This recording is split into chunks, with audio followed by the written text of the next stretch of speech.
have today here with us Nash and Saniya Sadullah.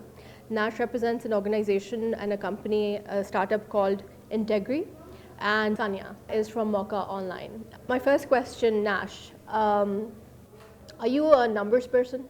Yeah. Okay, so how did that help you? Well, obviously when you're running a startup, you're completely driven by a few core metrics. So you have these top line KPIs. And so when you're talking with either from investors or employees, you need to use those as the way you're driving that, right? There's a value of depth. A lot of startups don't make it. Yeah. What is so special about you? This is my fourth startup. I have done previous companies, I've sold them as well. This is the first time doing a company which is global. My previous companies were all Pakistan facing, Pakistan customers. So this is the first time, based upon all the things I've learned so far, I took all those lessons and I applied it here.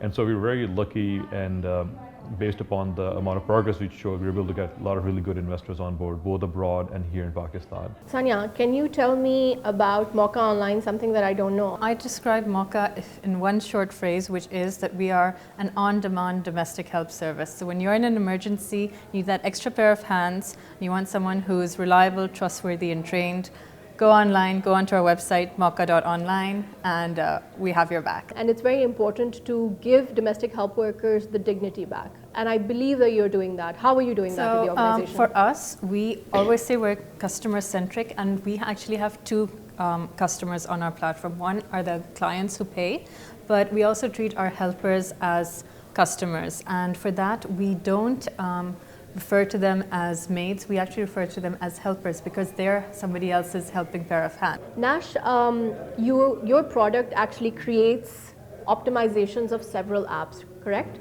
So can you explain to me, if I have apps that are local and international, how do you optimize a phone like mine? Every single person has getting more and more applications. And as a knowledge worker, you might be engaging with 20 apps or 30 apps a day. Mm-hmm. And so in a business setting, you have to do a lot of switching between these apps. And our numbers show that these apps are doubling after every 2 years. And so it's becoming harder. The app fatigue is real. So what we're doing is, with our integrations platform, we automate a lot of the routine tasks. For example, if you're working in customer services, when a complaint comes in, you might have to go through a series of common steps. What our technology does is that we integrate with your apps and we just automate away all those steps. So essentially what it does is it gives you these superpowers to be a lot more productive.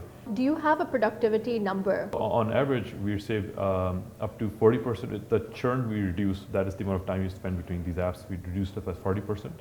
And in terms of getting things done, we improved that by 30 times. That's fantastic. Really, really cool. So basically, apps are supposed to make your lives easier and fun and more integrated, and your app makes us do that faster, better. With this integration platform, what we're trying to do is the future worker gets to be able to be more productive. They're able to get more things done. Yeah. And instead of doing it all manually, our technology helps accelerate that process. What part, or what percentage of your educational background do you think equipped you to handle being an entrepreneur? For 3 out of the 4 years that I worked that I was in the UK studying, I worked. So I worked as a cleaner, I worked as a waitress, and that just taught me the professionalism that is expected of you if you have that job in the UK, and also the amazing workplaces that people had there.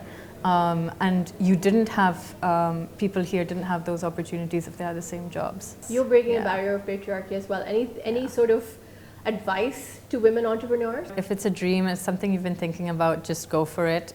You will regret not doing it later. I'm a wife, I'm a mother, I'm trying to complete my PhD. Work-life balance is a myth. It's just a constant juggling act, but don't let that get to you because it is possible. Nash, what did this public-private partnership give you? NIC here is the base of our operations for Pakistan. And so some of our very early customers were able to get thanks to Jazz. What we did was we went to this conference in Europe. We went to the 4 Years From Now conference. And most of our European customers, the sales that we did initially also came from there. So a lot of really great exposure from there. What did NIC, Jazz and Team Up give you? The fact that Mauqa is up and running and is a success story is up to them. When we joined in September last year, we had an idea and we had a grant from Stanford, and we had no idea what we were supposed to do with it. And the fact that this place just gave us that playground to just experiment in. Thank you for all the entrepreneurship that you've given Pakistan. I mean, all of you have an option to, take your expertise elsewhere, but the fact that you have rooted yourself here is great for the country. Congratulations again. Thank Thank you. you. Thank you.